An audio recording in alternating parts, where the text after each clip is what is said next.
জনগোষ্ঠীর কাছে বিএনপির কর্ম পরিকল্পনা তুলে ধরার লক্ষ্যে আপনারা দেখেছেন গত 1 মাসে সারা দেশের বিভাগীয় শহরগুলোতে তারুণ্যের সমাবেশ অনুষ্ঠিত। একই সাথে যেদিন সমাবেশ অনুষ্ঠিত হয়েছে তার আগের দিন ভিন্ন মত এবং ভিন্ন শ্রেণী পেশা তারুণ্যের প্রতিনিধিদের নিয়ে অনুষ্ঠিত হয়েছে সেমিনার।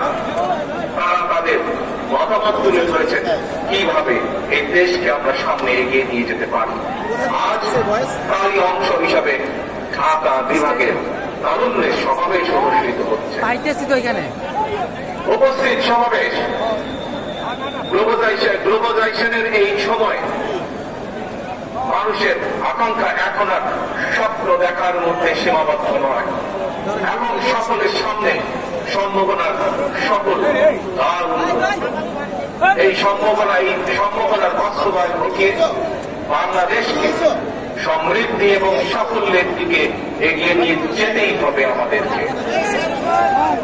আর কথা বলার রাজনীতি নয়, বিএনপির আগামী দিনের রাজনীতি নিরাপদ কর্ম পরিবেশ এবং নতুন কর্মসংস্থান সৃষ্টির রাজনীতি।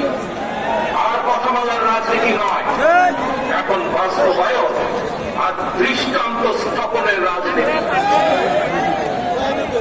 তরুণ প্রজন্মের প্রিয় ভাই বোনেরা, সুজলা সুফলা আমাদের এই প্রিয় মাতৃভূমি বাংলাদেশ অত্যন্ত জনবহুল।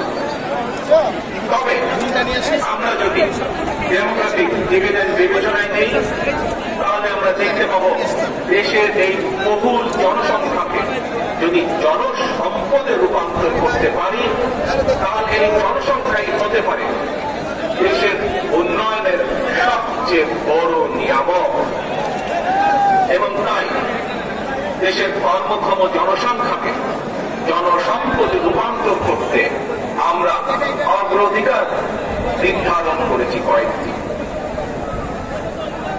জনগণের জীবন মানের উন্নয়ন, নারী পুরুষ সবার জন্য নৈতিক কর্মসূচি, কর্মমুখী শিক্ষা ব্যবস্থা, গ্রামীণ উন্নয়নের তথ্য প্রযুক্তির সর্বোচ্চ ব্যবহার, ক্ষুদ্র কর্মসংস্থানের সুযোগ সৃষ্টি এবং জনশক্তি রপ্তানি এমন কয়েকটি বিষয় অগ্রাধিকার তালিকায় রেখেই একটি জ্ঞান ভিত্তিক উন্নত এবং নিরাপদ মানবিক বাংলাদেশ গঠনের লক্ষ্যে বিএনপি স্বল্প এবং দীর্ঘ মেয়াদী পরিকল্পনা নিয়েছে, যার উপরে আমরা কাজ করছি।